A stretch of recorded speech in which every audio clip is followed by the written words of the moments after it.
Hello everyone. We are reading the chapter number 3 of history. The name of the chapter is Nazism and the Rise of Hitler for class 9th.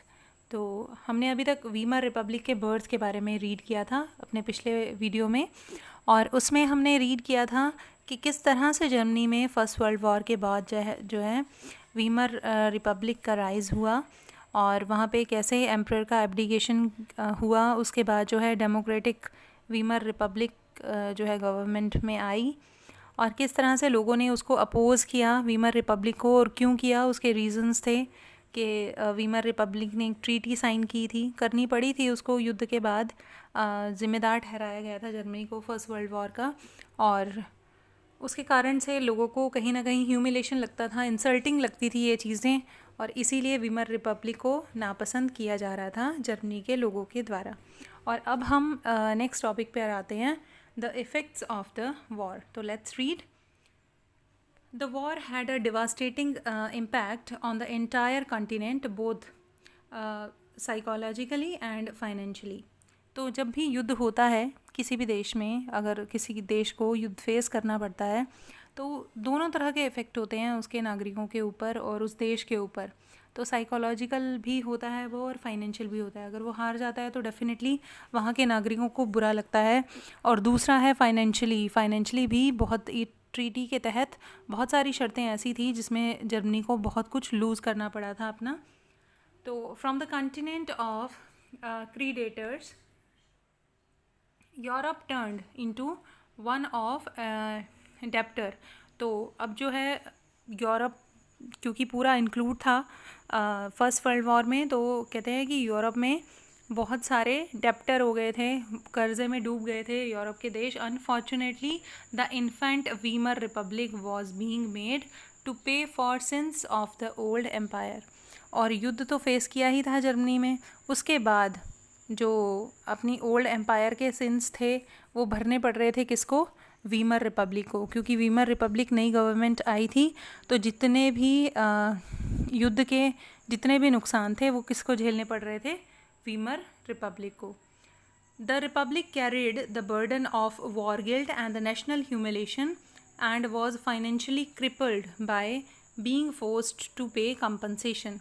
क्योंकि Weimar republic सरकार थी उस समय, और उसी को ही युद्ध के कंपनसेशन देने पड़े, जितने भी फाइन्स लगे उस पर, तो वो ऑब्वियसली उसी वीमर रिपब्लिक गवर्नमेंट को देने थे।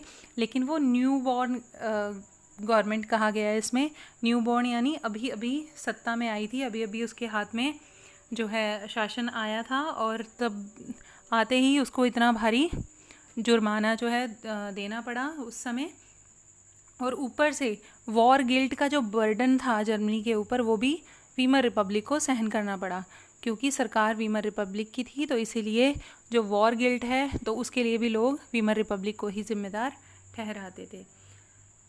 Those who supported the Weimar Republic, mainly socialist, Catholics, Democrats, and became easy targets of attack in the conservative nationalist circle.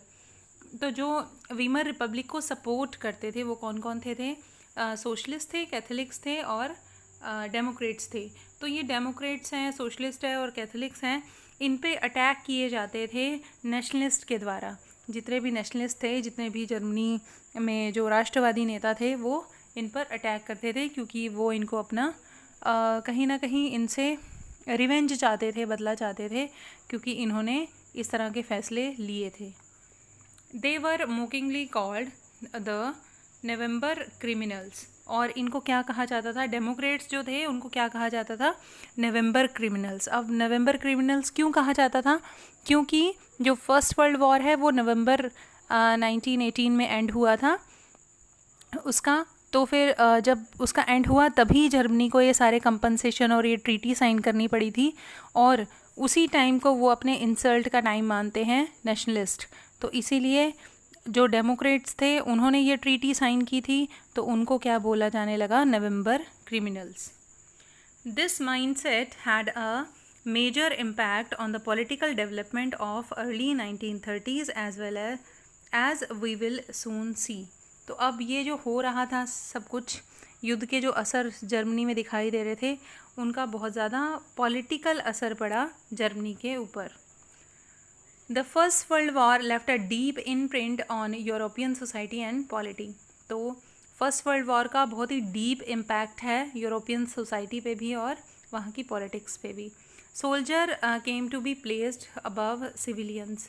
Soldiers को सबसे ऊपर रखा जाने लगा, यानी उनकी बहुत ही रिस्पेक्ट होने लगी सोसाइटी में। Politician and publicist laid great stress on the need for men to be aggressive, strong and masculine।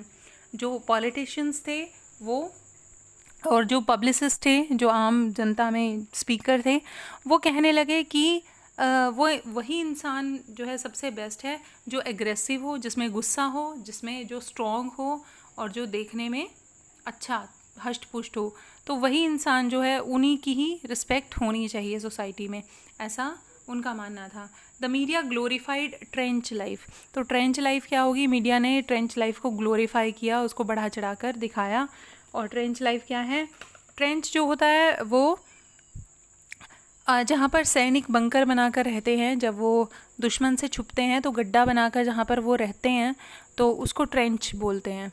और वहाँ पर उन्हें बहुत ही मुश्किलों का सामना करना पड़ता है उन ट्रेंचेस में, और इसीलिए उस लाइफ को जो है ग्लोरीफाई किया गया, क्योंकि सोल्जर्स की रिस्पेक्ट हो रही थी तो उनकी जो भी वर्किंग कंडीशन थी उनकी भी रिस्पेक्ट जो है मीडिया कर रहा था। और ट्रेंच का ट्रूथ क्या था? The truth how ever what that soldiers lived miserable lives in the trenches.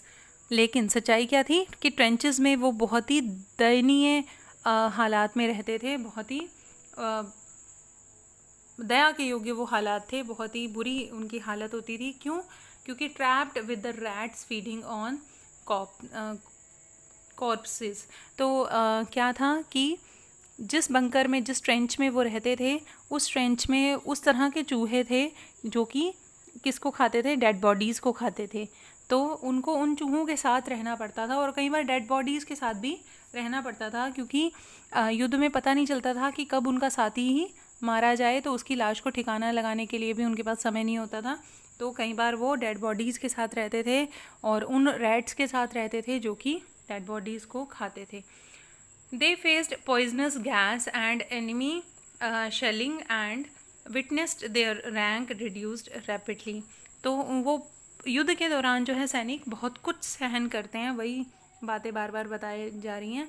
Aggressive war propaganda and national honour occupied centre stage in the public sphere, while popular support grew for conservative dictatorship that had recently came into being। तो दोबारा से वो dictatorship को support करने लगे थे, और ये जो डेमोक्रेटिक वीमर रिपब्लिक थी इसके खिलाफ थे लोग। Democracy was indeed a young and fragile idea which could not survive the instability of interwar Europe.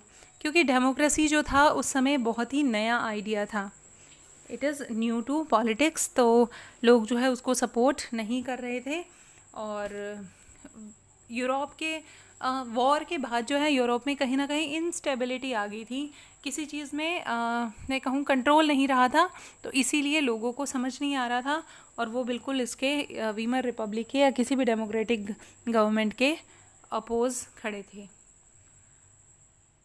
और नेक्स्ट जो टॉपिक है वो हम अपने नेक्स्ट पार्ट में करेंगे। Till then bye bye. Hopefully आपने ये पार्ट जो है अच्छे से समझा होगा। Thank you very much.